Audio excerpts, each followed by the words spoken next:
Kejo liwet atau yang lebih dikenal dengan nasi liwet dalam bahasa Indonesia sejak tahun 1900-an sudah dikenal sebagai makanan tradisional masyarakat Sunda.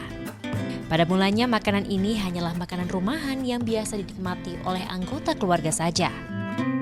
Kala itu, faktor ekonomi di masa penjajahan menjadi salah satu latar belakang lahirnya nasi liwet. Kita bisa melihat kondisi masyarakat Sunda saat itu yang memang serba keterbatasan.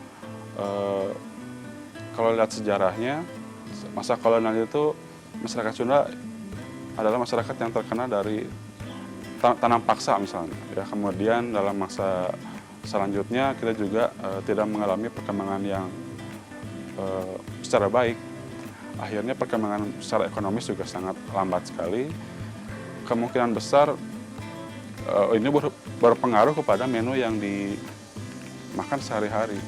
Bisa jadi untuk makanan sehari-hari dalam satu keluarga, karena itu memang disetting untuk makanan porsi satu keluarga, atau bisa juga untuk makanan yang bekal, artinya dibawa dalam kegiatan pertanian atau dalam perladangan.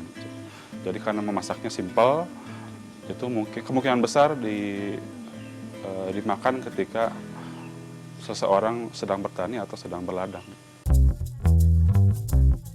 Seiring perkembangannya zaman, nasi liwet yang dulunya hanya dinikmati tanpa hidangan yang lain, kini menjadi makanan spesial di kalangan masyarakat Sunda dengan berbagai varian menu tambahan. Sekarang memang ada perkembangan menarik, yaitu liwet menjadi makanan yang spesial ya. Jadi kita tidak tiap hari makan liwet, tapi hanya pada event-event khusus, misalnya ketika bertemu dengan teman atau misalnya makan di restoran, untuk kita secara khusus memesan liwet. Ketika zaman dulu itu bukan makanan yang biasa dimakan sehari-hari, itu semua orang bisa tahu tekniknya. Tapi dengan sekarang, ketika itu sudah menghilang dari dalam rumah tangga Sunda, membuat liwet untuk keluarga, itu menjadi suatu hal yang spesial.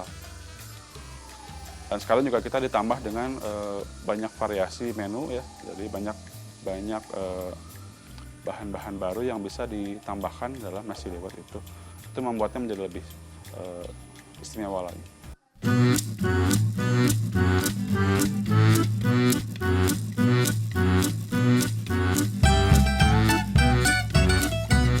Bahan dan proses pembuatannya pun tidak jauh berbeda dengan pembuatan nasi pada umumnya.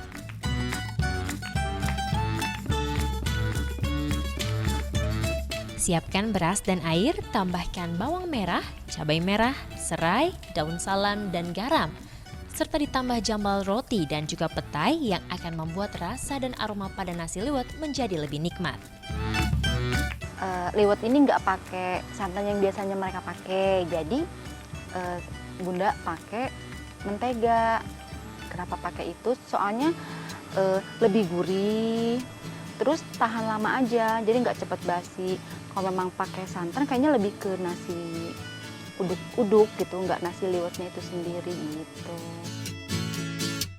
Dibuat dalam satu alat masak seperti kastrol atau citel, biasanya nasi liwet yang sudah matang ini disajikan untuk porsi 5 orang atau lebih. Menikmati nasi liwet biasanya dilakukan dengan cara makan bersama atau disebut botram. Masing-masing orang ada yang membawa makanan lain seperti lauk pauk, sambal, serta sayur-sayuran. Kalau memang misalkan kita mau suatu acara nih, ngeliwet yuk gitu. Nah teman-teman Bunda tuh semuanya bawa makanan mereka yang mereka punya apa dibawa, apa ayam gorengnya, ikannya atau apanya. Nah Bunda yang bawa nasi liwetnya itu, jadi bagi-bagi itu loh. Selain menjadi ajang berbagi resep makanan, kegiatan ini juga dapat menumbuhkan rasa kebersamaan. Biasanya sih seringnya kita ngumpul pas kebetulan lagi ada acara gitu ya. Jadi kayak tadi kan sekalian rapat. Kalau menurut aku sih positif ya. Pertama kita belajar untuk berbagi gitu loh. Maksudnya di sini ya udah yuk kita bawa makanan masing-masing gitu kan. Terus sekecil apapun nggak pernah kita permasalahkan lah istilahnya ya. Meskipun nasi liwet pada mulanya hanya makanan yang dibuat secara sederhana, namun dari generasi ke generasi, para penikmatnya ternyata tetap setia dan memiliki tradisi tersendiri saat menyantapnya. Indira Dewi, Diki Nawazaki, melaporkan untuk NET.